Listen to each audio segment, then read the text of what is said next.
China, 1927. The Nationalist Army massacres communists in Shanghai. Thousands executed. Mao Zedong flees to the mountains. In remote Jiangxi province, Mao builds a Soviet republic. Peasant soldiers, guerrilla tactics. But Chiang Kai-shek, nationalist leader, launches 5 encirclement campaigns. 500,000 troops surround the communist base. By 1934, the situation is desperate. Blockhouses strangle supply lines. Starvation. A commander defends a mobile strategy, abandon fixed positions, and attack only where the enemy is fragile. But the leaders reject his ideas. Instead, they fight conventional battles. Red Army suffers massive casualties defending positions. The strategy is failing catastrophically. October 1934. The decision: break out or die. 86,000 soldiers, porters, and officials prepare to abandon Jiangxi. They carry printing presses, mint machines, weapons factories, everything needed to rebuild elsewhere.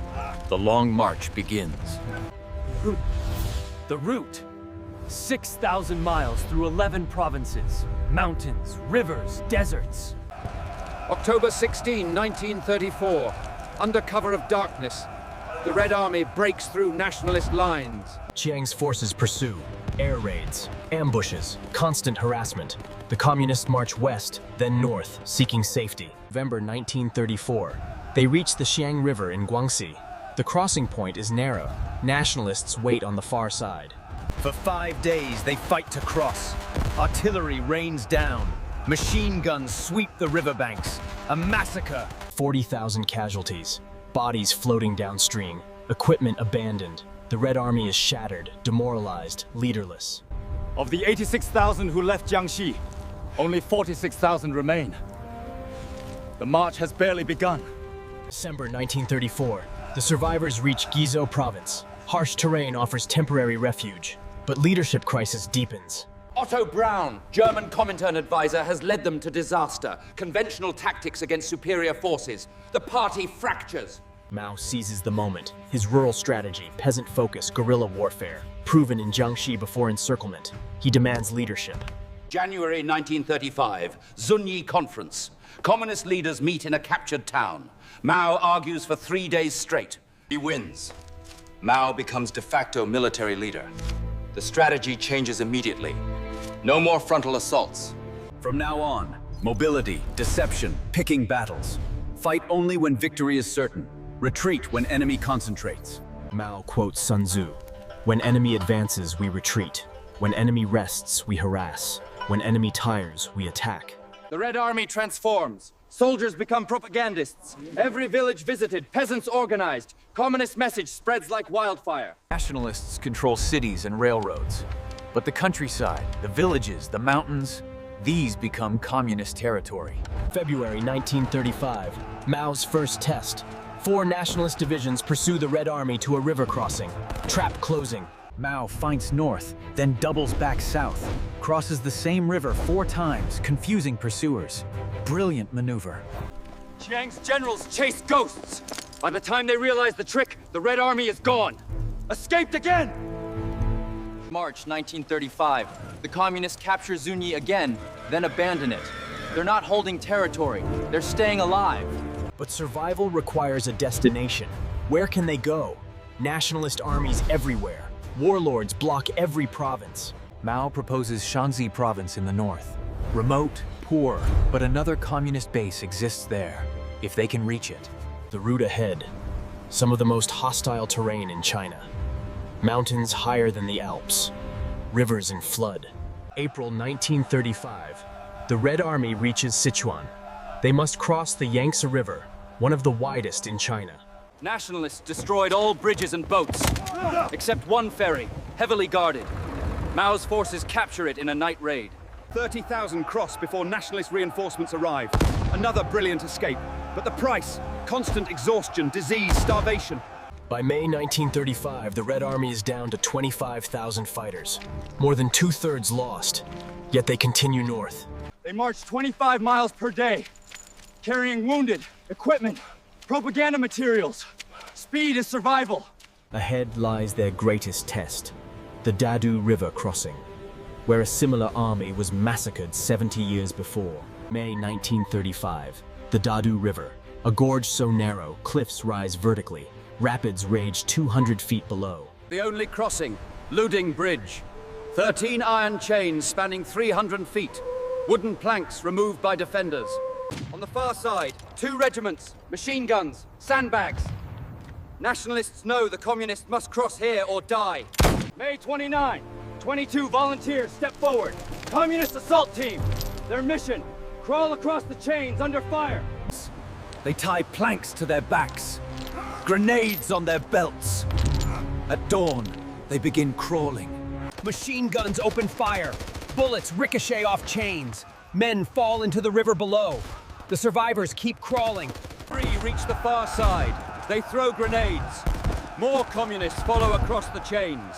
Luding Bridge is taken. Of the 22 assault troops, only 3 survive uninjured. But the Red Army crosses. The trap is broken. The Luding Bridge assault becomes legend. Communist propaganda immortalizes it. Proof of revolutionary courage and sacrifice. June 1935. Beyond the river, the Great Snow Mountains, 18,000 feet high. The Red Army wears summer uniforms, straw sandals, no climbing equipment. Many have never seen snow before. They climb for 3 days. Altitude sickness, frostbite, exhaustion. At the summit, minus 20 degrees. Wind like knives. Those who sit to rest freeze to death in minutes. Thousands die in the crossing. The survivors descend into a valley controlled by another Red Army faction. Unexpected allies. Zhang Guotao commands 80,000 communist troops here. Fresh, well-fed, fully armed. A potential rival to Mao. Mao's battered force, 8,000 skeletal survivors. But Mao has political authority from Zunyi. Zhang must cooperate. They debate strategy. Zhang wants to stay in Sichuan. Mao insists, continue north to Shanxi, unite with communists there. The armies split. Zhang takes most troops south. Mao heads north with 10,000. The Long March fragments. August 1935. Mao's column enters the grasslands. Tibetan Plateau. It won't hold, it just keeps pulling out. Try angling it more. We need shelter now. Hostile Tibetan tribes attack stragglers. Quicksand swallows the unwary. Disease spreads. 7 days crossing feels like eternity.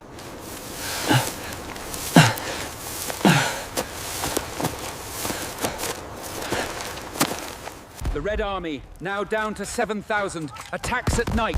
Surprise overwhelms the cavalry.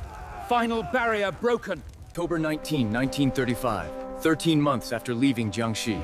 The survivors reach Yan'an in Shanxi. The Long March ends. Of 86,000 who left, fewer than 8,000 arrive. 90% casualties. The greatest military retreat in history. But those 8,000 are hardened veterans.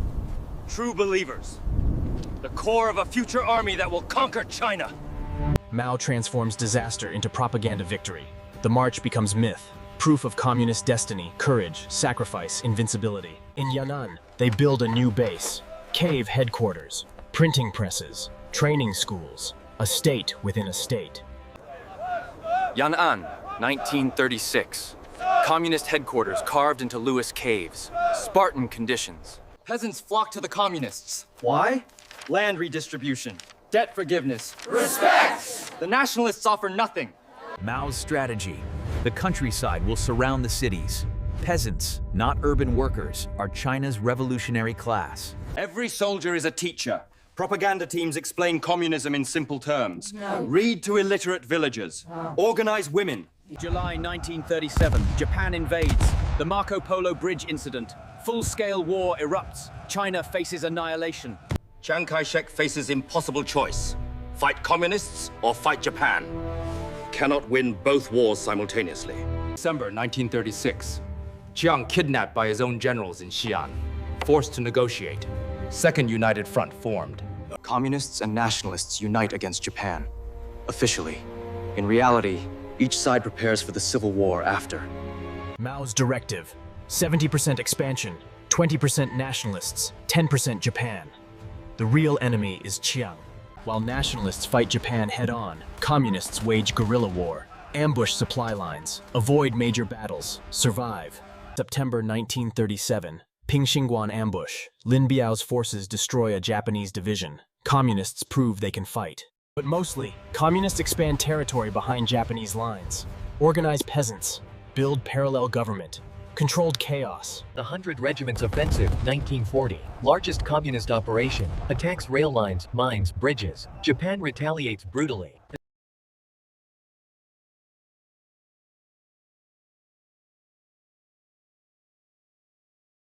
Communists respond with tunnel warfare. Entire villages underground. Connected networks. Ambush invaders from below. In Yan'an, Mao writes, on guerrilla warfare, on protracted war. Protracted war theory. Enemy advances, we retreat. Enemy camps, we harass. Enemy tires, we attack. Victory through patience. Mao launches rectification campaign, 1942. Ideological purge tests. The party must think as one. Speak as one. Mao's thought becomes scripture. Dissent is counter-revolutionary. By 1945, the Communist Party has 1.2 million members, up from 40,000 in... Nationalist army exhausted fighting Japan. Equipment depleted. Morale shattered. Chiang's regime corrupt, unpopular, weak. August 1945. Japan surrenders. The war is over. But for China, the real war is about to begin. Race for territory. Communists rush to accept Japanese surrender in north. Nationalists take the south. China divides again. America flies nationalist troops to key cities, supplies weapons, $500 million in aid, backs Chiang completely. The Soviet Union occupies Manchuria, captures Japanese weapons, secretly transfers them to Chinese communists. Vast arsenals. Manchuria becomes communist stronghold, industrial heartland, weapons factories, the strategic base Mao needs to win. Marshall Mission, 1946. America tries to mediate peace, ceasefire negotiations. Both sides negotiate in bad faith. By summer 1946, the ceasefire collapses. Full-scale civil war erupts. 3 million nationalist troops versus 1 million communists. Chiang is confident. Superior numbers, American weapons, control of cities. He predicts victory in 3 months. Mao is patient. He has the countryside, the peasants, the will to fight. Time is on his side. Summer 1946. Nationalist forces launch massive offensives. They capture cities.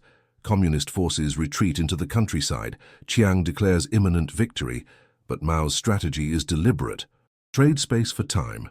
Let the enemy overextend. Draw them away from supply lines and into hostile territory. By 1947, the tide turns. Nationalist armies scattered across vast territory. Communist forces concentrate and strike. One nationalist division after another is surrounded and destroyed. Nationalist soldiers begin surrendering en masse. Why fight for corrupt officers who steal their pay? Communist propaganda promises land and dignity. Captured nationalist soldiers are re-educated and join communist ranks. The Red Army grows stronger with every victory. Chiang's army bleeds irreplaceable veterans. September 1948. The Liaoshen campaign begins. Lin Biao's communist forces encircle nationalist armies in Manchuria. 500,000 nationalist troops trapped. The siege lasts 2 months. Nationalist morale collapses. Entire divisions defect. By November, Manchuria falls completely. Industrial heartland lost. November 1948. The Huaihai campaign. The largest battle since World War II. Over 1 million combatants. 65 days of continuous fighting. 500,000 communist troops encircle 600,000 nationalists. The battle becomes a massive siege. Nationalists run out of supplies. Peasants support the communists voluntarily. Millions of civilians transport supplies on foot. They dig trenches, cook meals. The people have chosen their side. January 1949. Huaihai ends in total communist victory. 300,000 nationalist casualties. The nationalist army is broken. China's fate is sealed. Simultaneously, the Pingjin campaign, Beijing and Tianjin surrounded. Nationalist General Fu Zuoyi negotiates. He surrenders Beijing peacefully to save the ancient capital. Tianjin refuses surrender. Communist forces storm the city. 30,000 killed in 3 days. The contrast is stark. Cooperation or destruction. By early 1949, All of northern China is communist. Chiang's government retreats south. The nationalist cause is doomed. Chiang begs America for more aid. President Truman refuses. $500 million already wasted. American advisors report the nationalists are incompetent and corrupt. Nationalist troops desert by the thousands. Officers flee with stolen funds. The regime is rotting from within. No amount of American weapons can save it. April 1949, 1 million communist troops mass at the Yangtze River, the natural barrier protecting southern China. Crossing it means total victory. Chiang orders the river defended, but his troops refuse to fight. They know the war is lost. Many welcome the communists as liberators. April 21st. Communist forces cross the Yangtze on thousands of boats. Nationalist defenses collapse within hours. The floodgates are open. April 23rd, Nanjing falls, the nationalist capital. Chiang's government flees to Guangzhou, then to Chongqing, retreating endlessly. Communist armies advance 30 miles per day. City after city falls without resistance. Shanghai, Wuhan, Guangzhou. The dominoes collapse.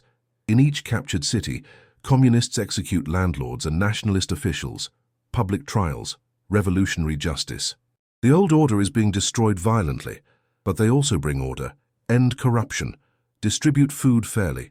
Many urban residents, exhausted by civil war, accept communist rule willingly. October 1949. Chiang Kai-shek flees to Taiwan with 2 million soldiers and refugees. He takes China's gold reserves, vows to retake the mainland. On the mainland, 900 million people now live under communist control. The largest communist revolution in history. Mao has won. The Long March survivors, fewer than 8,000 in 1935, now command an army of 4 million. The journey from defeat to total victory. How did they win?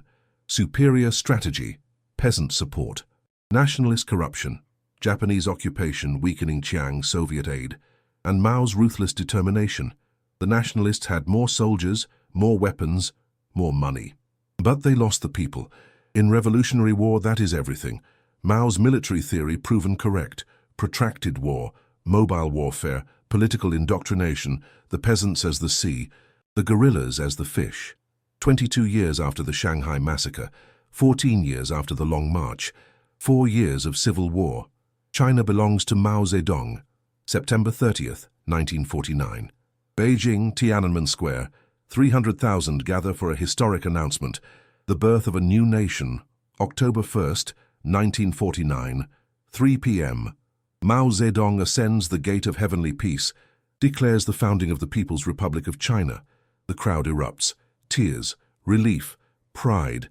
After a century of humiliation, foreign invasion, and civil war, China stands up. Mao proclaims, "The Chinese people have stood up." His words echo across the square, across the nation. The era of foreign domination is over. A massive red flag with 5 yellow stars rises above Tiananmen, the symbol of communist China. 1 large star for the party, 4 small stars for the classes. Around the world, reactions are mixed. The Soviet Union recognizes the new government immediately. America refuses. The Cold War divide hardens. In Taiwan, Chiang Kai-shek maintains he is China's legitimate government. The Republic of China continues on the island. 2 Chinas now exist. The United Nations recognizes Taiwan as China until 1971. The communist mainland isolated diplomatically. But Mao doesn't care. He has the country. Land reform begins nationwide. Estates seized from landlords, distributed to peasants. Millions of acres redistributed. Revolutionary promise fulfilled. But land reform is violent. Landlords accused in public trials. Many executed. Estimates range from hundreds of thousands to over 1 million killed. Factories and businesses nationalized. Private property abolished. The Soviet model imposed. China becomes a centrally planned communist economy.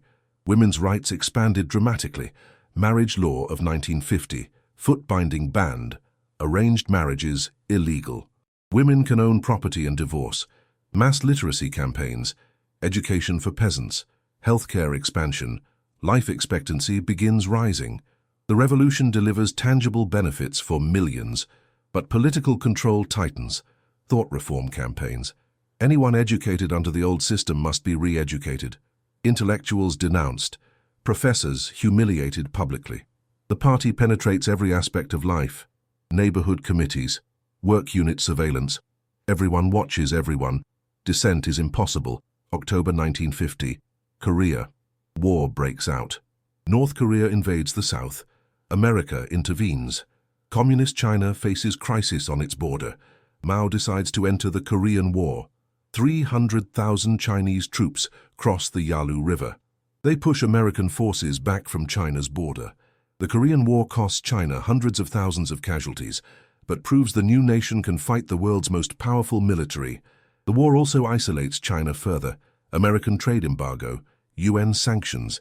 China turns entirely toward the Soviet Union for economic aid. Stalin dies in 1953. Sino-Soviet relations begin cooling. Mao resents being junior partner. He wants China to chart its own communist path. The first five-year plan, 1953 to 1957. Rapid industrialization. Soviet technical assistance. China builds factories, dams, infrastructure.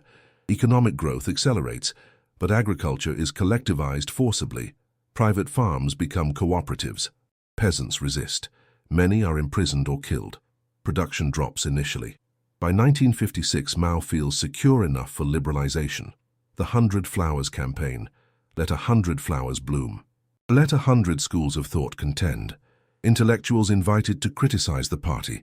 Students organize. Professors speak openly.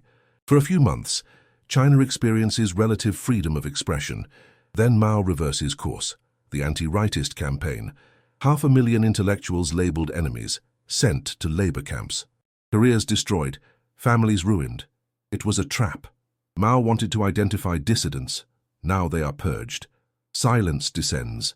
No one will speak honestly again for decades. Mao's power is now absolute. The party is his, the army is his. No rivals remain, he can implement any policy without opposition. The Great Leap Forward announced. Mao's plan to surpass Britain in steel production within 15 years. Overtake America eventually. Communes formed nationwide. 30,000 peasants per commune. Communal living. Backyard furnaces to make steel. Utopian communist vision implemented by force. But the Great Leap Forward will become the Great Leap into famine. 30 million will die. The greatest man-made disaster in human history.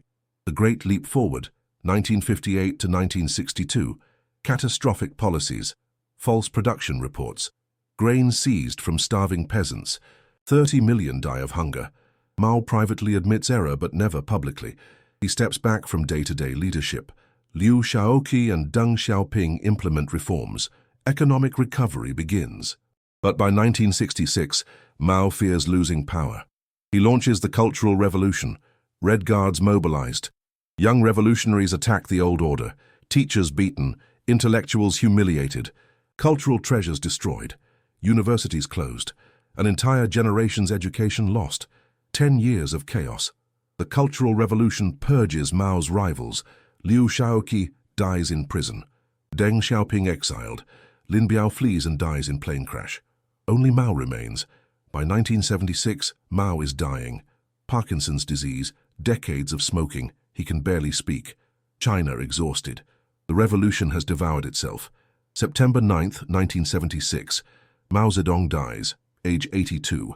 The man who transformed China, the architect of revolution, the author of Catastrophe.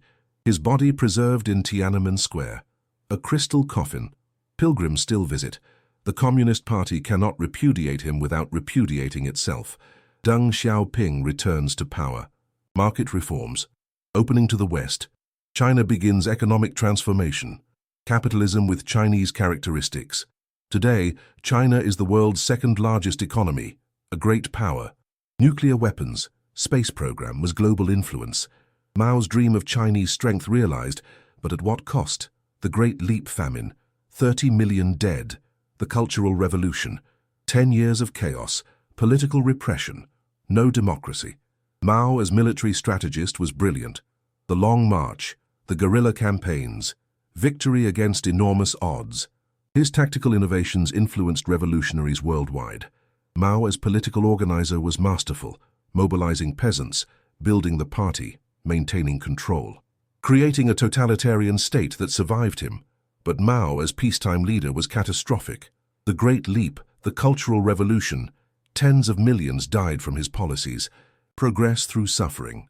The Long March transformed from military retreat into revolutionary mythology. 8,000 survivors became the core of Communist China's elite. Every leader since has Long March credentials or connections. The march remains the founding legend, the proof of communist destiny and sacrifice. Mao's military writings still studied globally, on guerrilla warfare, on protracted war, and revolutionaries from Vietnam to Cuba to Africa learned from him. His strategy, patience, mobility, political work, peasant support. Win the people first, military victory follows. The lesson applies beyond China. The Sino-Soviet split proved Mao's independence. He would not be Moscow's puppet. China would be communist, but Chinese communist. Nationalism mattered. Taiwan remains separate. The Republic of China endures. The Civil War never officially ended. Only an armistice.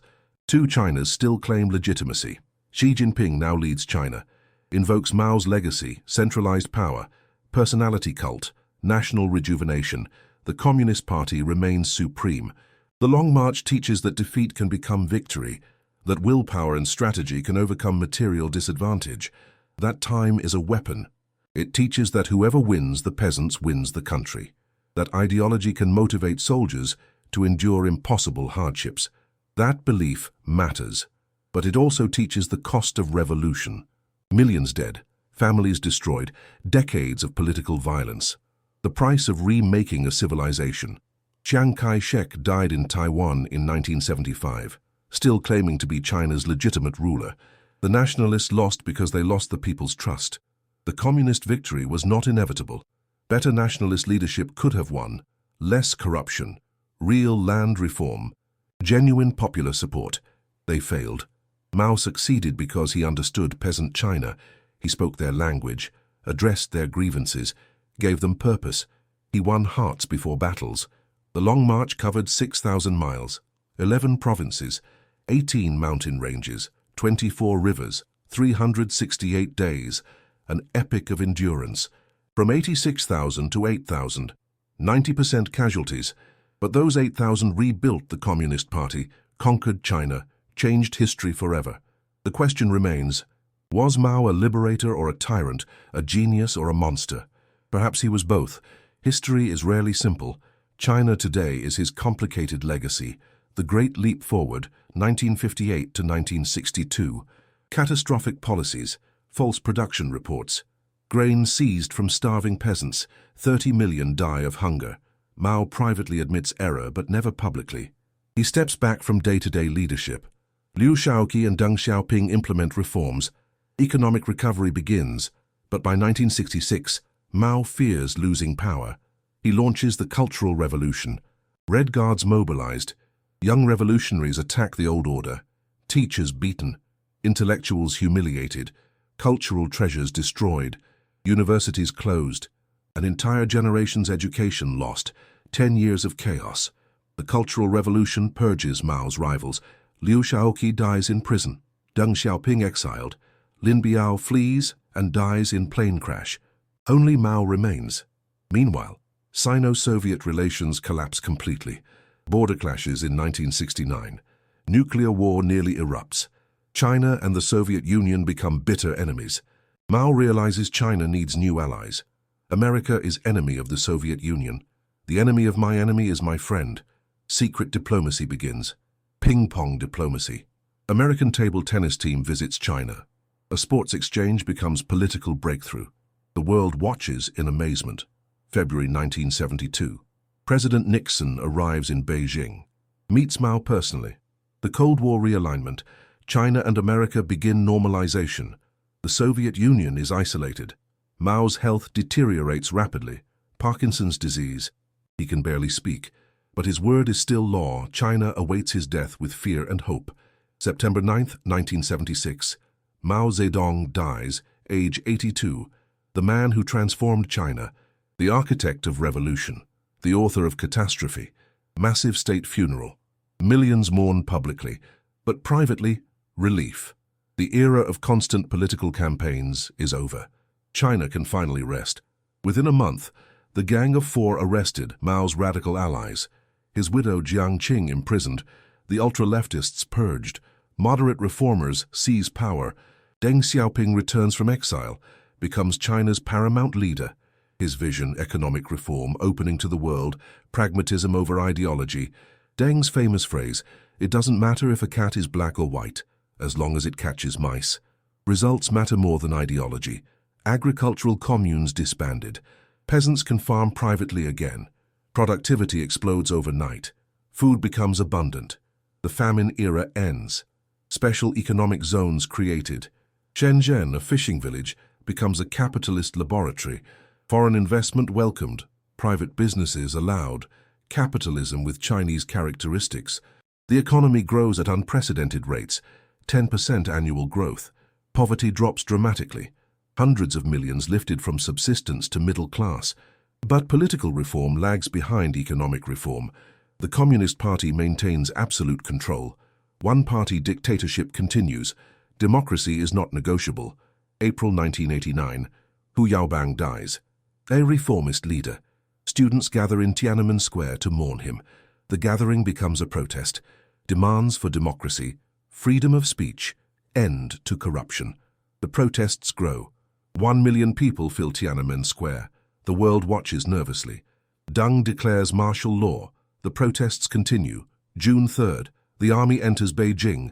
Tanks roll toward Tiananmen. Orders are clear. Clear the square. June 4th. The crackdown. Estimates vary. Hundreds killed. Perhaps thousands. The Communist Party crushes the democracy movement. Tiananmen becomes forbidden topic. The West condemns China. Sanctions imposed. Arms embargo. Diplomatic isolation. But Chinese leadership doesn't waver. Stability matters more than international opinion. By the 1990s, the world moves on. Economic interests outweigh human rights concerns. Companies want access to China's market. Sanctions gradually lifted. China joins the World Trade Organization. Full integration into global economy. Factories multiply. China becomes the world's workshop. Made in China everywhere. Beijing Olympics. China's coming out party. Spectacular opening ceremony. The message, China has arrived. A great power restored. The 2008 financial crisis devastates Western economies. But China barely slows. State-directed capitalism proves resilient. The Chinese model gains credibility. Xi Jinping becomes leader in 2012. Consolidates power rapidly. Anti-corruption campaign purges rivals. Removes term limits. President for life. Mao's heir. Xi invokes Mao's legacy explicitly. Centralized authority. Personality cult. Mass campaigns. The Chinese dream. National rejuvenation. Mao's methods return. Belt and Road Initiative announced. Trillions invested in infrastructure across Asia, Africa, Europe. China's new sphere of influence. Economic imperialism, some say. But also debt traps. Poor countries borrow heavily. Cannot repay. China takes strategic assets. Ports. Airports. The new colonialism, critics argue. Technology advances rapidly. Huawei, AI, quantum computing, space program. China challenges American technological dominance. The new tech Cold War begins. Social credit system implemented. Mass surveillance. Facial recognition everywhere. The party watches all citizens constantly. Orwell's vision realized. Hong Kong protests 2019. Millions march for autonomy. Beijing cracks down. National security law imposed. Hong Kong's freedoms crushed. One country, one system now. Taiwan remains independent, democratic, prosperous, but China claims sovereignty. Military pressure increases. Invasion threats. The unfinished civil war looms. The COVID pandemic begins in Wuhan. China locks down completely. Zero COVID policy. Extreme measures. The virus spreads globally anyway. Accusations and counter-accusations fly. China's economy slows. Real estate crisis, debt problems, youth unemployment. The growth miracle faces challenges, but the party's grip remains firm. US-China rivalry intensifies. Trade war, tech war, spy balloon incidents, Taiwan Strait tensions. The world's two superpowers edge toward confrontation. Mao's strategic vision realized, China is strong, independent, a great power, no longer humiliated by foreign powers. National rejuvenation achieved. But at what cost? Political repression continues. No free speech, no democracy, surveillance state, ethnic minorities suppressed, individual freedom sacrificed. The Long March generation is gone, but their legend lives. Every Chinese leader claims their mantle. The march validates Communist Party rule. Mao remains controversial, hero to some, monster to others. The party cannot repudiate him. He is the founding father. His portrait still watches Tiananmen. His military genius is undeniable. The Long March, guerrilla warfare, victory from defeat. Revolutionaries worldwide studied his tactics. Vietnam, Cuba, Africa, his political legacy more complicated, unified China, ended foreign domination, modernized the nation, but killed tens of millions, decades of political violence. The question China faces: can it maintain authoritarian control while becoming a modern superpower? Can surveillance replace freedom? Can the party last forever? Taiwan offers alternative vision. Chinese culture with democracy, prosperity with freedom. The existence of democratic Taiwan challenges Beijing's narrative. Young Chinese more nationalist than ever, proud of China's rise, but also more aware through internet, VPNs, foreign education, contradictions build. The Communist Party learned from Soviet collapse: never liberalize politically. Economic growth buys legitimacy. Nationalism replaces communism. Control information ruthlessly. China today is Mao's creation and rejection. Market economy he would hate, but strong centralized state he would recognize. Contradictions he embodied continue. The Long March covered 6,000 miles through impossible terrain, 90% casualties, but the survivors conquered China. Willpower triumphed. That same determination drives China today. Obstacles are challenges, setbacks temporary. Long-term vision matters. Patience is strategy. The Maoist mindset endures. Xi Jinping speaks of the new Long March, building a modern socialist country. The journey continues. But this time, the destination is global power.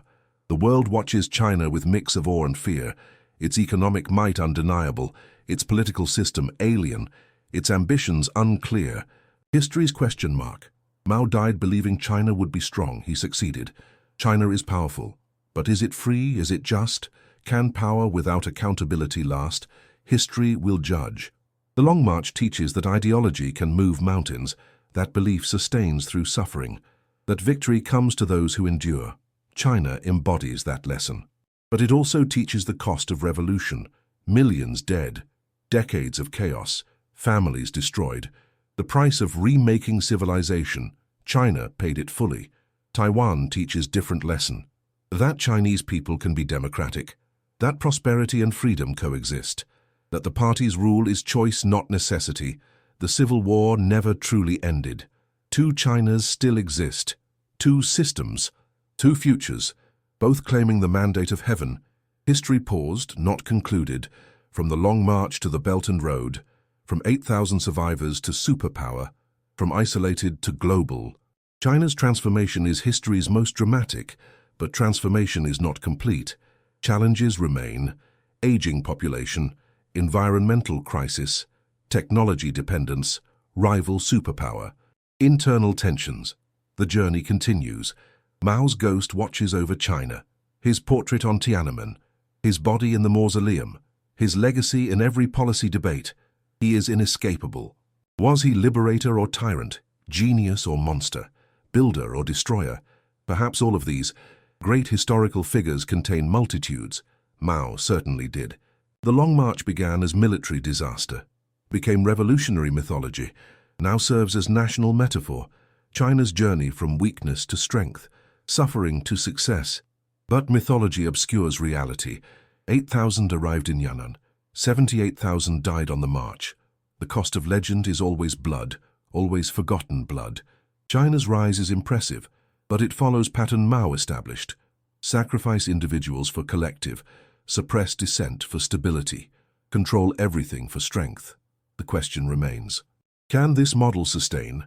Can authoritarianism deliver prosperity indefinitely? Can surveillance replace trust? Can fear replace consent? China is the test case. The world's future partly depends on China's answer. 1.4 billion people, second largest economy, nuclear weapons, global ambitions, What China becomes matters to all. Mao would recognize today's China. Strong centralized party, leader cult, foreign respect achieved through power, national pride. These he championed, these he created. But he would be puzzled by capitalist economy, billionaires, stock markets, private property, the opposite of his vision, yet somehow Chinese, pragmatic, adaptive. That perhaps is China's greatest strength. Ideological flexibility beneath authoritarian surface, capitalist tools, communist control, nationalist narrative, whatever works. Whatever delivers strength.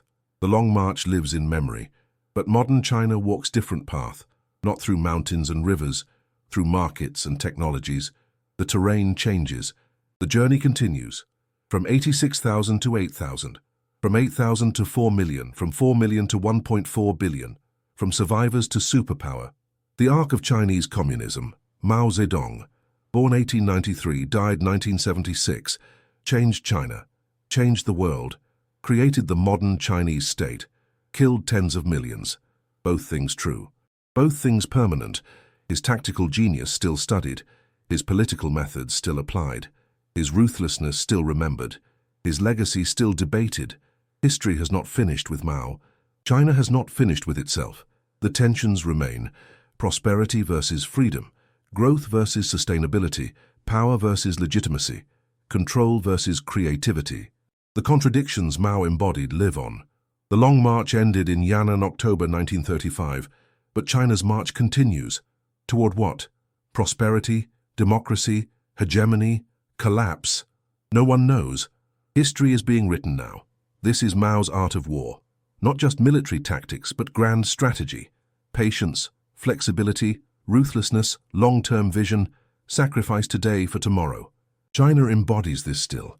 The question is not whether Mao succeeded, he did. Communist Party rules. China is strong. The question is whether his success was worth the cost. Millions might disagree, but they are dead. Mao won. The living inherit his China, for better and worse.